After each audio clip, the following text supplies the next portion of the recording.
Amplitude हुआ था last. Amplitude का मतलब होता है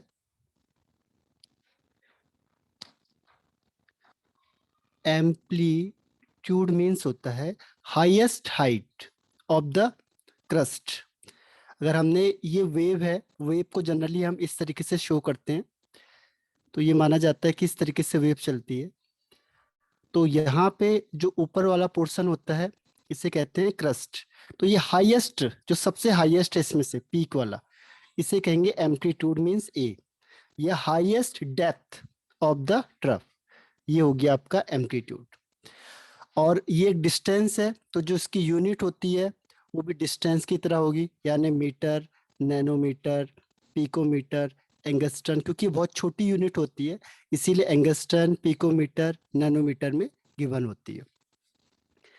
लेकिन जब आप क्वेश्चन आंसर करोगे तो उसे मीटर में कन्वर्ट करना पड़ेगा आपको, क्योंकि MKS सिस्टम को जनरली हम फॉलो करते हैं।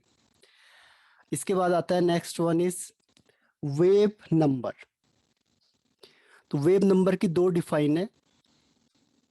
देखो नाम से पता चल रहा है वेव नंबर, यानी कि जितने भी वेव प्रेजेंट होंगे 1 सेंटीमीटर में। सपोज करो आपने ये लाइन खींची है और हमने कहा कि यहाँ से और यहाँ तक का जो डिस्टेंस है ये 1 सेंटीमीटर।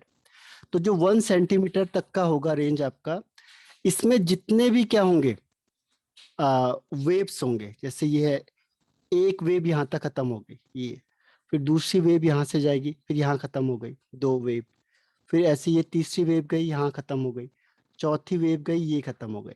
तो 1 सेंटीमीटर में जितने नंबर ऑफ वेव्स प्रेजेंट होंगे, देखो पहली वेव्स कहाँ से थी, यहाँ से 1 से लेके 1 2 3, तो 3 पॉइंट तक, यहाँ से यहाँ तक एक वेव है। फिर 3 to 5 तक 4 5 दूसरी वेव है। फिर 5 to 7 तीसरी वेव है, और 7 to 9 चौथी वेव है। यानी नंबर ऑफ वेव्स कितने इसमें, 4 वेव है। तो 4 वेव प्रेजेंट है 1 सेंटीमीटर में, तो हम कहेंगे उसको उसका वेव नंबर। वेव नंबर मतलब नंबर कितने हैं, तो इसकी डिफाइन क्या हो जाएगी, the number of waves, the number of waves present in 1 centimetre या 1 मीटर। लेकिन इसकी डिस्टेंस बहुत कम होती है इसीलिए हम सेंटीमीटर में लेते हैं। तो ये इसकी डिफाइन हो गई।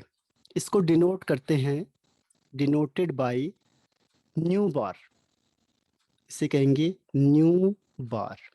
तो न्यू बार से इसे डिनोट करते हैं वेव नंबर को, ठीक है। और ये जैसे न्यू हमने बनाया था इसके ऊपर से साइन आ जाएगा, तो ये इसका सिंबल हो गया। अब एक और डिफाइन है इसकी, पहले ये समझ में आ गया, number yes of wave present in 1 centimetre, बस 1 सेंटीमीटर में। अगर मैंने कहा 1 सेंटीमीटर है और इसमें ये वेव ऐसे दिखा रहे हैं हम, और 2 ही वेव आ रही है, तो हम कहेंगे इसमें कि 2 नंबर्स हैं 1 सेंटीमीटर में, तो उसका वेव नंबर 2 हो जाएगा। इसको हम दूसरी लैंग्वेज में कह सकते हैं कि it is the reciprocal of wavelength. जितनी वेवलेंथ ज्यादा होगी उतना वेव नंबर क्या होगा, कम हो जाएगा। जैसे मैंने 1 सेंटीमीटर ये खींच लिया यहाँ तक, अगर वेव लेंथ ज्यादा है 1 2, तो 2 ही वेव आए। और अगर वेव लेंथ कम हो गई, जैसे वेव लेंथ यहाँ पे कितनी है, यहाँ से लेके यहाँ तक फर्स्ट वाले में, तो फर्स्ट वाले में ये वेव लेंथ सपोज करो 10 सेंटीमीटर है। अब हमने कहा कि यहाँ से यहाँ तक 1 मीटर है, अब इसकी वेवलेंथ कम है, 1 2 3 4। इसका मतलब क्या हुआ कि जो वेवलेंथ है वो कितनी है इसमें, इसमें है 5 सेंटीमीटर। तो वेवलेंथ कम हो गई तो वेव नंबर बढ़ गए। इसमें 2 ही वेव थे 1 सेंटीमीटर में, ये 1 सेंटीमीटर है डिस्टेंस, दोनों में मैंने क्या किया है 1 सेंटीमीटर डिस्टेंस लिया।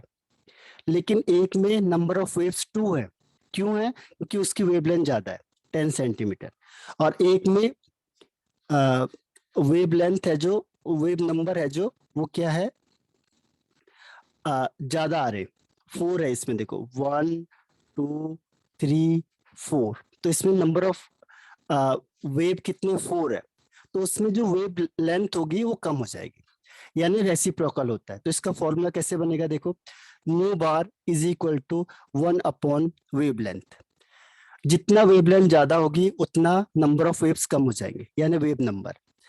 ठीक है, तो इसकी यूनिट क्या होगी, अब लेमडा की यूनिट होती है मीटर सेंटीमीटर, ये ऊपर जाएगा तो हो जाएगा मीटर इनवर्स, यानी कोई भी चीज के इनवर्स, जैसे metre inverse, centimetre inverse, nanometre inverse, angstrom inverse, picometre inverse, तो इस तरीके से इसको हम डिनोट करेंगे। तो ये समझ में आया आपको वेव नंबर किसे कहते हैं, वेव नंबर का फॉर्मूला क्या होता है, ये वेव नंबर का फॉर्मूला है, wave number is equal to 1 upon wavelength. ये आया समझ में कि नहीं आया? यस सर, आ गया। आ गया। तो हमने अब दो फॉर्मूले यूज कर लिए, इससे पहले वाला फॉर्मूला याद है आपको, वेलोसिटी वाला,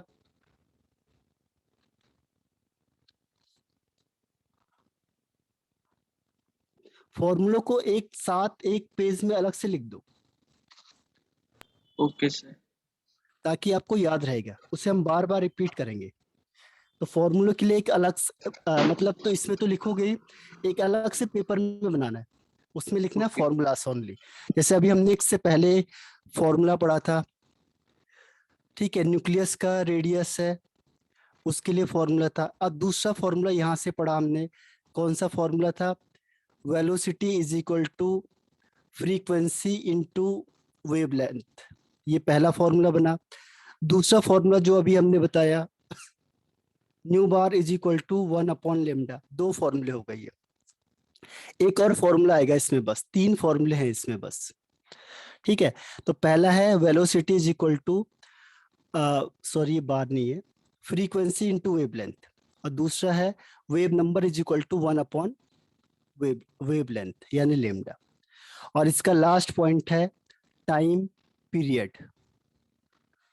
टाइम पीरियड किसे बोलते हैं, टाइम पीरियड को डिनोट करेंगे कैपिटल टी से। तो इसका मतलब हुआ कि एक वेव को कंप्लीट करने में जितना टाइम लगेगा वो उसका टाइम पीरियड है। The time taken, the time taken to complete, to complete one oscillation, एक ऑसिलेशन या एक वेव को कंप्लीट करने में जितना टाइम लग रहा है वो क्या हो गया उसका टाइम पीरियड। जैसे हमने कहा कि एक ग्राउंड के एक चक्कर मारो, तो आपने एक चक्कर लगाया ग्राउंड का पूरा यहाँ से यहाँ तक जाने में, तो आपको कितना टाइम लगा, वो टाइम पीरियड हो गया। हम किसकी बात कर रहे हैं, वेव की। तो एक जो वेव होती है वो एक राउंड लगाएगी, एक ऑसिलेशन करेगी, एक वेव कंप्लीट करेगी, उसमें जितना टाइम लगेगा उससे वो उसका क्या हो गया, टाइम पीरियड। जैसे हमने यहाँ से दिखाया, तो ये 0 पॉइंट सपोज, ये 1 2, ये 1 और यहाँ पे 2, तो ये 2 तक पहुंचने में यहाँ पे एक चक्कर हो गया इसका, 1 साइकिल या 1 वेव यहाँ तक हो गया, 0 से लेके 2 तक, ये हो गया उसका वेवलेंथ। तो इतना कंप्लीट करने में जितना उसे टाइम लग रहा है वो उसका क्या हो गया, टाइम पीरियड। तो इसको दिखाएंगे कैपिटल टी से। तो capital T is equal to होता है 1 अपॉन फ्रीक्वेंसी। एक और फॉर्मूला इसमें आपके पास 1 अपॉन फ्रीक्वेंसी। क्यों, क्योंकि देखो 1 अपॉन फ्रीक्वेंसी क्या होता है, साइकिल पर सेकेंड, ये ऊपर जाएगा तो सेकेंड हो जाएगा, तो जो टाइम होता है उसका यूनिट सेकेंड ही होता है, तो इसीलिए time is equal to 1 upon frequency. तो ये तीसरा फॉर्मूला आ गया इसके पास, बस 3 ही फॉर्मूला है। और इसमें भी यूनिट होती है, यूनिट में जैसे नैनो सेकंड में ज्यादा दिया होता है, नैनो जहाँ पे भी आएगा मीन्स 10⁻⁻⁹ सेकेंड, ऐसे कुछ भी दिया जा सकता है, microsecond, nanosecond, picosecond, तो जो प्रीफिक्स है उसके अकॉर्डिंग ही हमने इसमें काम करना है। जैसे मीटर है वैसे ही क्या भी है, नैनो ओ सॉरी पिकोमीटर, गीगामीटर, गीगा सेंटीमीटर या सेकंड। तो जैसे मीटर है वैसे ही सेकंड है। जैसे मैंने कहा पिकोमीटर, तो पिको सेंटीमीटर वो सेकंड। नैनोमीटर तो नैनो सेकंड। गीगा मीटर तो गीगा सेकंड। जो प्रीफिक्स है वो सबके लिए सेम आएगा। ये मीटर के रिस्पेक्ट में देखते हैं, तो जो इसका आंसर आएगा वही इसका आंसर आएगा सेम। जैसे किलो सेकंड है तो उसका अलग हो जाएगा। तो ये तीन फॉर्मूले आपको याद रखने हैं। पहला velocity is equal to frequency into wavelength. wavelength. दूसरा बताओ क्या फॉर्मूला है। Wave number is equal to 1 upon wavelength. हाँ, और तीसरा formula Is time period is equal to 1 1 upon upon wavelength. Frequency Frequency is sir. Equal to 1 upon frequency. Frequency. तीन फॉर्मूला है। अब देखो मैं क्वेश्चन दूंगा आपको, आपने ये बताना है इनमें से ही कोई फॉर्मूला लगेगा तो कौन कौन सा फॉर्मूला यूज होगा। ठीक है, तो मैं न्यूमेरिकल देता हूं आपको और आपको सिर्फ ये बताना है कि गिवन हमारे पास क्या है तो हम उसको कौन सा फॉर्मूला यूज करेंगे उसके लिए। क्लियर। Yes sir.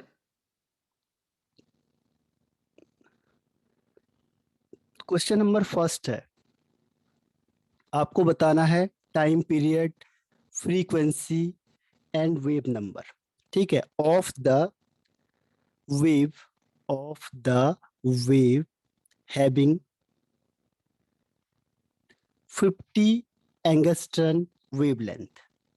अब हम सबसे पहले इसमें क्या निकालेंगे बताओ। इन तीनों में से हम सबसे पहले क्या निकालेंगे, टाइम पीरियड या फ्रीक्वेंसी या वेव नंबर। और आपको गिवन है यहाँ पे वेवलेंथ। वेवलेंथ को दिखाते हैं लेमडा से। तो lambda is equal to 50 angstrom. कभी भी क्वेश्चन एंगस्ट्रम में नहीं करना है, मीटर में करना है। तो 50 इंटू 10⁻⁻10 मीटर, क्योंकि एक एंगस्ट्रम में होते हैं 10⁻⁻10 मीटर। अब बताओ इन तीनों में से कौन है जो डायरेक्टली रिलेटेड है किससे, लेमडा से। Wave number. Wave number, very good. तो wave number is equal to क्या होता है, 1 upon wavelength. हाँ 1 अपॉन वेवलेंथ, वेरी गुड। अब इसको हमने इसको डिवाइड कर देंगे तो आंसर आ जाएगा। ये माइनस से जाएगा ऊपर में प्लस हो जाएगा अपॉन 50। ठीक है, इसको डिवाइड करेंगे तो 0.02, जैसे 50 को 1 से डिवाइड किया 0.0002 इंटू 10⁻10। इसको लिख सकते हैं 2 इंटू 10⁸ मीटर पर सेकेंड। दूसरी चीज देखो, ये जो वेव होती है उसकी स्पीड को हम स्पीड ऑफ लाइट मानते हैं, ध्यान रखना। तो वेलोसिटी जनरली होती है 3 इंटू 10⁸ मीटर पर सेकेंड। ठीक है, तो अब मुझे बताओ कि इसके बाद हम किसको निकाल सकते हैं इनमें से। वेव नंबर तो हमने निकाल दिया, अब दूसरा कौन सा निकालेंगे। और जो वेलोसिटी होती है वो होती है स्पीड ऑफ लाइट। जो वेव की स्पीड होती है वो जनरली स्पीड ऑफ लाइट के बराबर होती है, यानी 3 इंटू 10⁸ मीटर पर सेकेंड। तो अब बताओ इन तीनों में से दूसरी चीज हम क्या निकाल सकते हैं। अब Sir time. टाइम कैसे निकालेंगे। So 1 upon velocity. नहीं, time is equal to one नहीं 1 अपॉन, upon frequency है ना ये सर. हाँ हाँ, तो पहले तो हमें क्या कर निकालना पड़ेगा, फ्रीक्वेंसी। तो फिर हमें क्या निकालना पड़ेगा, फ्रीक्वेंसी। yes. फ्रीक्वेंसी का क्या फॉर्मूला होता है, velocity is equal to frequency into wavelength. अब वेलोसिटी मैंने आपको बताया था कि स्पीड ऑफ लाइट के बराबर हमने इसे मानना है। जो भी वेव होती है वो स्पीड ऑफ लाइट की तरह चलती है। तो 3 into 10⁸ is equal to, frequency को वही रहने दो और Upon lambda नीचे हमें दिया हुआ है, डिवाइड हो जाएगा, डिवाइड कर लेंगे. हाँ ये हो जाएगा 50 इंटू 10⁻10। अब ये डिवाइड में चला जाएगा यहाँ से, तो हो जाएगा frequency is equal to 3 into 10⁸ upon 50 into 10⁻10। अब सॉल्व कर दोगे इसे,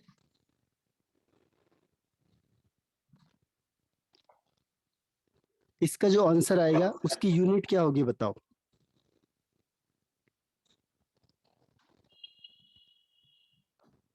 फ्रीक्वेंसी की यूनिट क्या होगी? हर्ट्ज। हर्ट्ज, हाँ, या पर सेकंड। ठीक है, तो हर्ट्ज है या पर सेकंड है, तो ये आपका सेकंड आंसर हो गया। तो हमने ये फ्रीक्वेंसी भी निकाल दी। ठीक है, इसको ऊपर ले जाएंगे तो माइनस साइन हो जाएगा। 50 को 3 से करेंगे तो 50 डिवाइडेड बाय 3.000, 56 300, तो हो जाएगा 0.06 इंटू 10⁻8 माइनस 10। ये प्लस में साइन है, ऊपर जाएगा माइनस में हो जाएगा। तो अब 10⁻⁻2 और 2 इधर से और आ गया, तो 10⁻⁻4 और हर्ट्ज। तो ये इसका आंसर हो गया।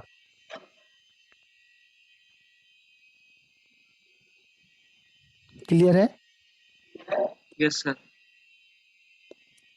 अब तीसरा जो आंसर है हमारे पास, वो कौन सा है? वो है, सर अब हमें टाइम निकाल। अच्छा एक चीज और है इसमें, ये था 10⁻⁻10, है ना, क्योंकि 1 एंगस्ट्रम में क्या होता है, 1 angstrom is equal to 10⁻⁻10 metre, तो ये माइनस में होगा। ठीक है, ये माइनस होगा, माइनस ऊपर जाएगा तो प्लस हो जाएगा, तो प्लस होगा तो कितना आएगा, ये हो जाएगा 10 + 8 18, और 18 में से 2 गया तो 16 हो जाएगा, तो 6 इंटू 10⁻16। ठीक है, क्योंकि 1 एंगस्ट्रम में 10⁻⁻10 मीटर होता है। अब थर्ड है टाइम पीरियड, कैसे निकालेंगे? Sir 1 upon frequency. हाँ, 1 अपॉन फ्रीक्वेंसी, और 1 अपॉन अभी फ्रीक्वेंसी निकाला हमने, कितना आया था, 6 इंटू 6.0 10, इंटू 10 की हाँ, पावर -4। माइनस, नहीं, +16 हो गया था। हाँ प्लस अब 16 इसको, यस। हाँ, इसको डिवाइड 10 करेंगे प्लस। तो ये सेकंड में आंसर आ जाएगा। तो ये तीनों के तीनों आप आराम से निकाल सकते हो। ठीक है, कोई भी एक दिया होगा या दो दिए होंगे या कई बार तीनों दे देता है। अब एक और क्वेश्चन देता हूं मैं आपको फिर से, क्वेश्चन नंबर 2। अब वो कह रहा है कि टाइम पीरियड निकालो, वेव लेंथ निकालो एंड वेव नंबर निकालो, और आपको क्या गिवन है, वेव हैविंग फ्रीक्वेंसी। अब आपको यहाँ से क्या दिया हुआ है, फ्रीक्वेंसी दी हुई है, कितनी दी है, 100 हर्ट्ज। अब बताओ सबसे पहले हम क्या निकालेंगे इसमें? सर टाइम पीरियड निकालेंगे सबसे पहले। हाँ, time period is equal to क्या हो जाएगा, 1 upon frequency 100 1 hertz. Upon frequency is equal to 1/100, यानी 0.01 1 सेकेंड। सेकेंड। दूसरा क्या निकालेंगे?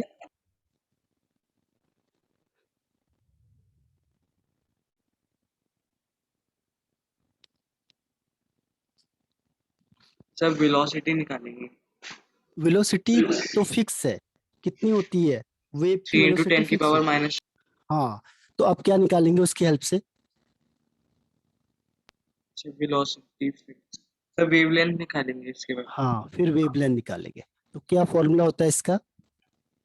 सर वेवलेंथ तो सर इसमें हो जाएगा velocity upon frequency is equal to wavelength. हाँ, velocity upon frequency frequency. Is equal to wavelength, और तो wavelength is equal to 3 × 10⁸ metre per second upon frequency है जो आपके पास, वो दी है 100। 100। 100 मीन्स 10⁻², और ये ऊपर जाएगा तो माइनस में हो माइनस में जाएगा, 3 इंटू थ्री 10 की इंटू पावर टेन की 6। पावर सिक्स ठीक है, और यहाँ पे मीटर आ जाएगा। तो दो निकाल दिए। तीसरी चीज कैसे निकालेंगे, वेव अब बचा है नंबर हमारे पास वेव नंबर। कितना हो? तो सर हाँ, 1/λ हो जाएगा वेवलेंथ हाँ, वन अपॉन आ अपॉन जाएगा। Lambda, very good. तो ये 1/3 × 10⁻6। तो इस तरीके से हमें तीनों को निकालना।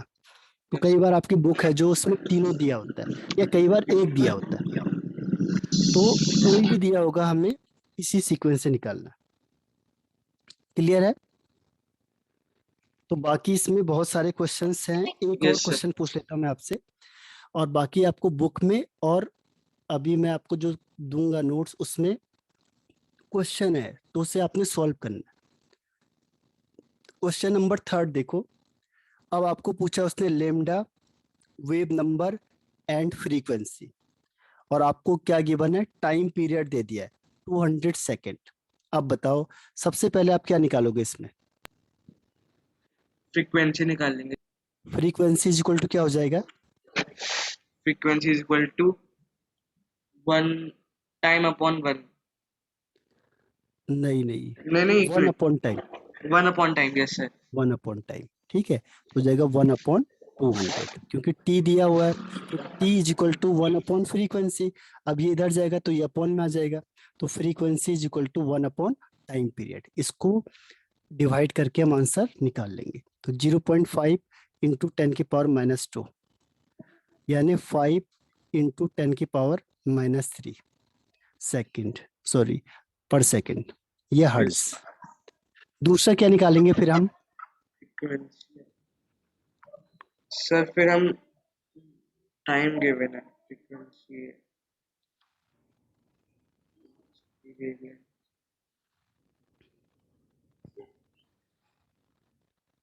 सर, फिर हम लैम्डा निकाल लेंगे। हाँ, लेमडा कैसे निकालेंगे? Lambda is equal to, 1 upon frequency. नहीं नहीं, वेलोसिटी अपॉन फ्रीक्वेंसी हाँ, था ना वेलोसिटी उसमें। अपॉन फ्रीक्वेंसी, यस हाँ, सर। वेलोसिटी इज इक्वल हाँ टू हाँ, फ्रीक्वेंसी इंटू वेवलेंथ।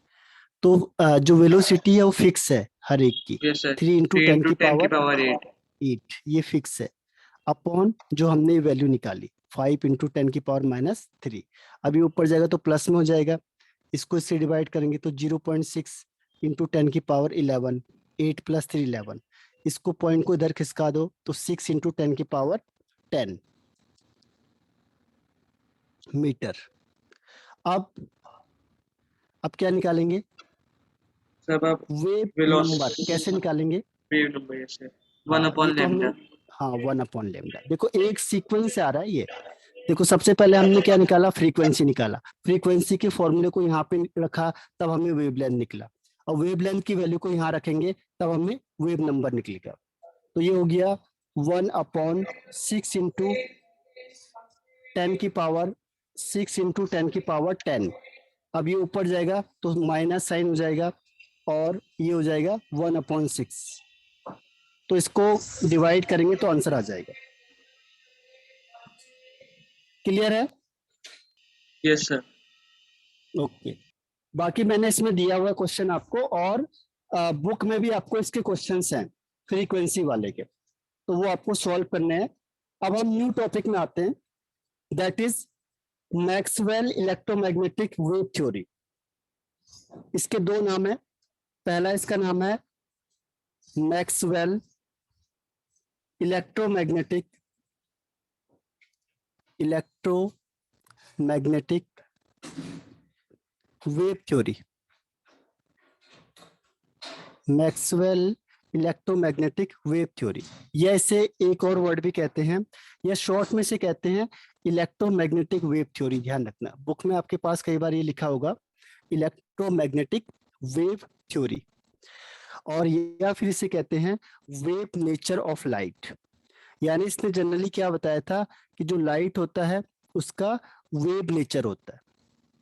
जैसे सनलाइट है तो इसका कैसा नेचर है, वेव की तरह नेचर है। तो ये इसने बताया था। किसने? इसका पूरा नाम था जेम्स क्लार्क मैक्सवेल। इस साइंटिस्ट का नाम है, उसी के नाम से पड़ गया इसका नाम, मैक्सवेल इलेक्ट्रोमैग्नेटिक वेव थ्योरी। ये दिया था इसने 1864 में, ठीक है। ये स्कॉटलैंड का रहने वाला था, स्कॉटलैंड का, और ये था मैथमेटिकल फिजिक्स वाला, यानी फिजिक्स में था ये मेन, और ये टॉपिक आपके फिजिक्स में भी है और केमिस्ट्री में भी है। तो ये मैथमेटिकल फिजिक्स है। कौन? क्लार्क। तो ये आपको फिजिक्स में मिलेगा और केमिस्ट्री में भी मिलेगा, क्योंकि केमिस्ट्री से भी चीजें इसकी मिलती है और फिजिक्स में भी।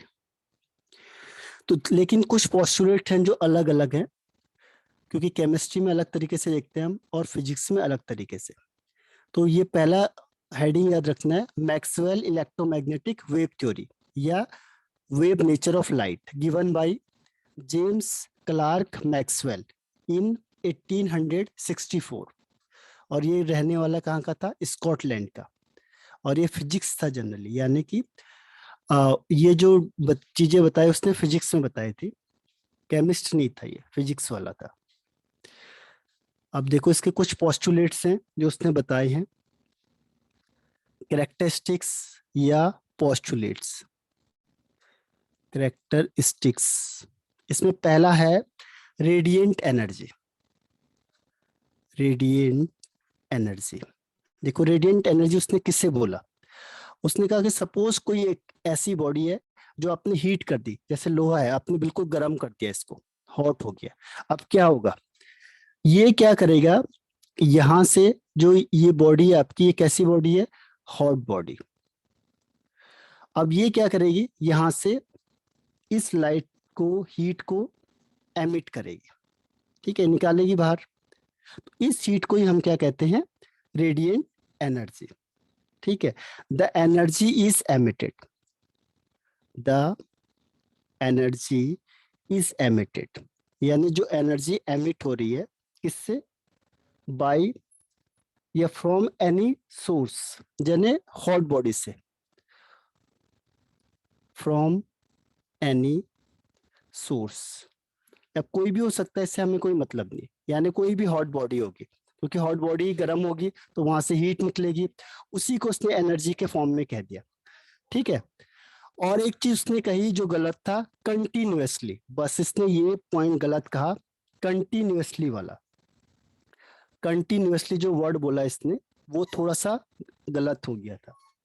पर जो एनर्जी एमिट कर रही है hot body continuously in the form of, in the form of radiation या वेव। रेडिएशन को वेव कह देते, ध्यान रखना, वेव या रेडिएशन, उसी को हम कहते हैं radiant energy. It is called radiant energy. अब कोई भी हॉट बॉडी होगी तो कुछ ना कुछ हीट तो बाहर निकालेगी, ठीक है, उस बॉडी को, लेकिन उसने कहा ये कंटिन्यूअसली निकालती रहती है और in the form of wave या रेडिएशन के फॉर्म में हीट निकाल रही है। इस जो एनर्जी होती है इसे कहते हैं हम रेडिएंट एनर्जी। ये समझ में आ गया रेडिएंट एनर्जी?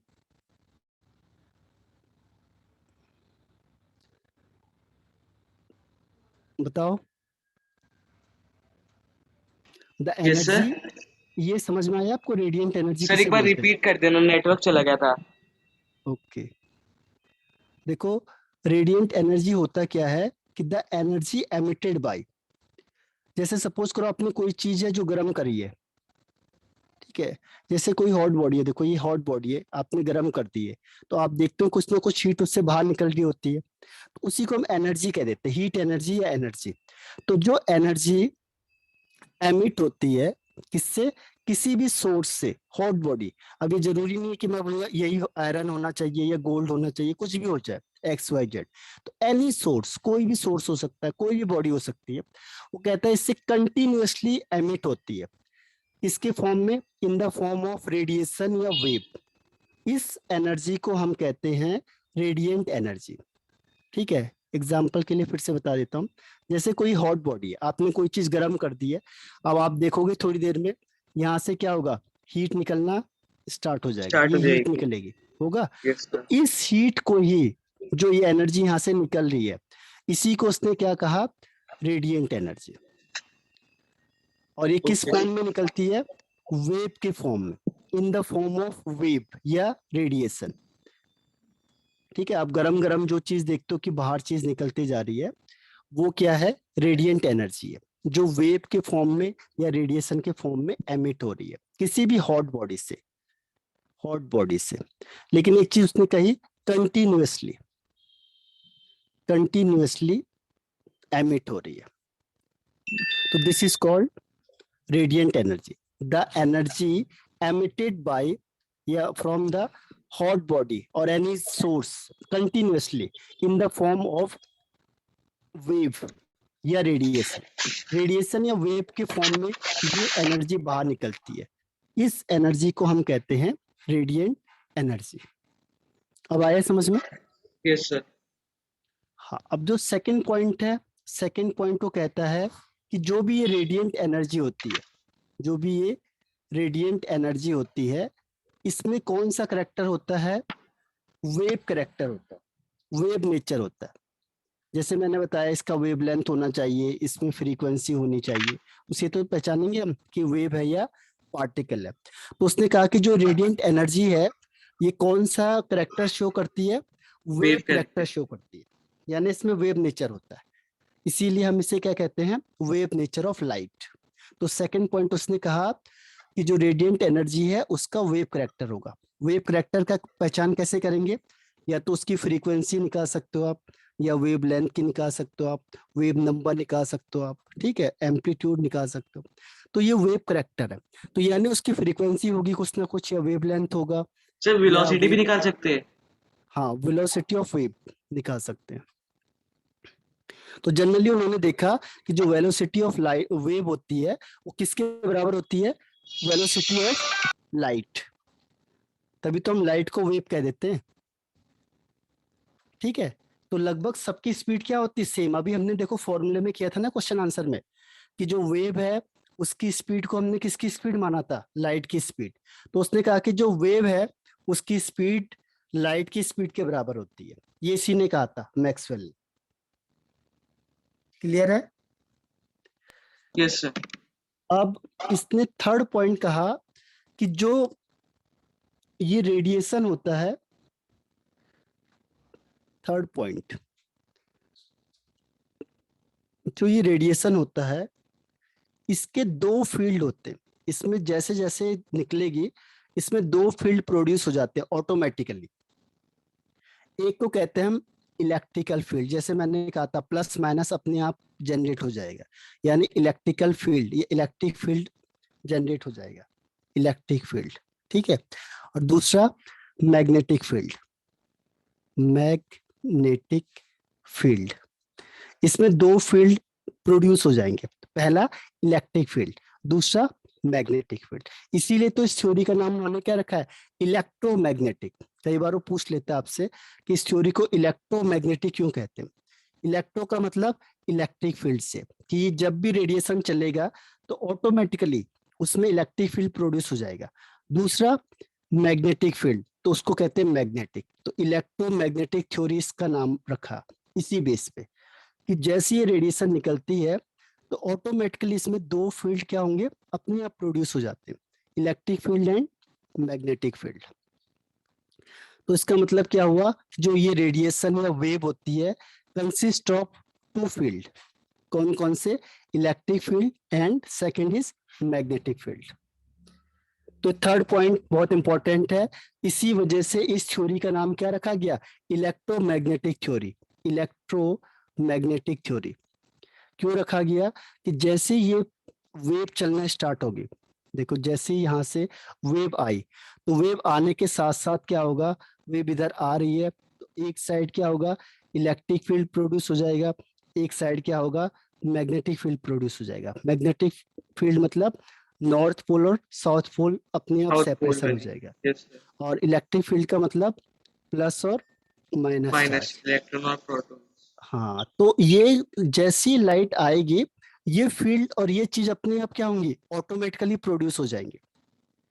इसीलिए इसका नाम रखा उन्होंने इलेक्ट्रोमैग्नेटिक, यानी electric field and magnetic field. तो कोई भी जो रेडिएशन होगा उसमें हर हमेशा ये दोनों चीजें होंगी ही होंगी, इलेक्ट्रिक फील्ड और मैग्नेटिक फील्ड। तो समझ में आ गया? Third yes sir. पॉइंट। अब देखो फोर्थ पॉइंट क्या है इसका। फोर्थ पॉइंट है इसमें, वो कहता है कि डायरेक्शन ऑफ प्रोपगेशन, जैसे आपने फ्लेमिंग का लेफ्ट हैंड रूल या राइट हैंड रूल पढ़ा होगा, ये उसी के बेस पे है। वो कहता है कि जो इलेक्ट्रिक फील्ड होता है और जो मैग्नेटिक फील्ड होता है और जो डायरेक्शन ऑफ प्रोपगेशन होता है, डायरेक्शन ऑफ प्रोपगेशन, वो ये तीनों क्या होते हैं? एक दूसरे के परपेंडिकुलर होते हैं, 90 डिग्री का एंगल बना देते हैं। ये तीनों एक दूसरे के 90 डिग्री के एंगल बनाएंगे। जैसे फ्लेमिंग रूल वाला हिसाब है, अगर ये आगे चल रहा है तो क्या होगा, इसके 90 डिग्री में इलेक्ट्रिक फील्ड होगा, इसके 90 डिग्री में मैग्नेटिक फील्ड होगा, और ये तीनों एक दूसरे के 90-90 पे होंगे। जैसे फ्लेमिंग ने हाथ किया था अपने लेफ्ट हैंड का या राइट हैंड का, तो तीनों में देखो 90-90 डिग्री का एंगल बन रहा था। तो इसने सेम वही कॉन्सेप्ट का कि अगर ये तीनों चलेंगे साथ साथ तो तीनों का क्या होगा, जो डायरेक्शन होगा, डायरेक्शन ऑफ प्रोपगेशन होगा, इलेक्ट्रिक फील्ड होगा और मैग्नेटिक फील्ड होगा, ये तीनों क्या होंगे, एक दूसरे के म्यूचुअल परपेंडिकुलर होंगे, यानी इन तीनों में 90-90 डिग्री का एंगल होगा। ये आगे समझ में? Yes sir. अब इसके बाद उसने कहा कि इसकी डिफाइन देखो, इलेक्ट्रोमैग्नेटिक वेव की डिफाइन क्या होती है। इलेक्ट्रोमैग्नेटिक वेव, उसने कहा the wave which does not require any material medium, which does not require any material medium for propagation. जैसे सनलाइट है, ऊपर से आती है तो उसको किसी भी मीडियम की जरूरत नहीं होती है, वो वैसी आ जाती है। तो ऐसी वेव भी होता है कि जिसको किसी मीडियम की जरूरत नहीं होती है, does not required any material medium for propagation. इसको आगे चलने के लिए किसी मीडियम की जरूरत नहीं है। देखो वैक्यूम में आती है ये, इसको किसी मीडियम की जरूरत नहीं होती, मटेरियल मीडियम की। उसे कहते हैं electromagnetic wave, called electro, E for electro, M for magnetic, magnetic, और डब्ल्यू फॉर वेव। तो इलेक्ट्रोमैग्नेटिक वेव की डिफाइन क्या है कि the wave which does not required any material medium for propagation. Sunlight है, ऊपर से आती तो उसमें कई जगह वैक्यूम है, बस हमारे अर्थ में तो थोड़ी सी एयर है, बाकी तो पूरा वैक्यूम है, लेकिन वो फिर भी वहां से यहाँ जा रही है, यानी उसको किसी भी मीडियम की जरूरत नहीं है, तो उसे कहते हैं इलेक्ट्रोमैग्नेटिक वेव। यानी लाइट भी क्या है, इलेक्ट्रोमैग्नेटिक वेव है। ठीक है, तो ये इसका 5th पॉइंट हो गया, ये वैक्यूम में किसी भी मीडियम में ट्रेवल कर सकती है। क्लियर है? Yes sir. फिर उसने कहा कि जो वेव की स्पीड होती है, जैसे अभी मैंने आपको बताया कि जो स्पीड ऑफ वेव होती है वो होती है स्पीड ऑफ लाइट, क्योंकि लाइट भी तो एक तरीके की वेव ही है, और ये फिक्स है 3 × 10⁸ मीटर पर सेकेंड। तभी हमने हर बार क्या किया, जब हम वेव को कर रहे थे तो हमने कहा कि इसकी स्पीड को इतनी रखो फिक्स। तो वो रीजन क्या है कि इसकी जो स्पीड होती है वेव की वो लाइट की स्पीड के बराबर होती है, इसीलिए 3 × 10⁸ मीटर पर सेकेंड। क्लियर है? Yes sir. हाँ। 7 पॉइंट है इसमें कि जो इलेक्ट्रोमैग्नेटिक वेव होती है उसकी एनर्जी होती है, जो एनर्जी वो डायरेक्टली प्रोपोर्शनल होती है उसके इंटेंसिटी के, इंटेंसिटी के, और डिपेंड नहीं करती है उसके फ्रीक्वेंसी पे। ये गलत स्टेटमेंट था उसका जो आगे चेंज किया गया। तो अब टाइम खत्म हो रहा है, आपको रिज्वाइन करना है सेम आईडी पे।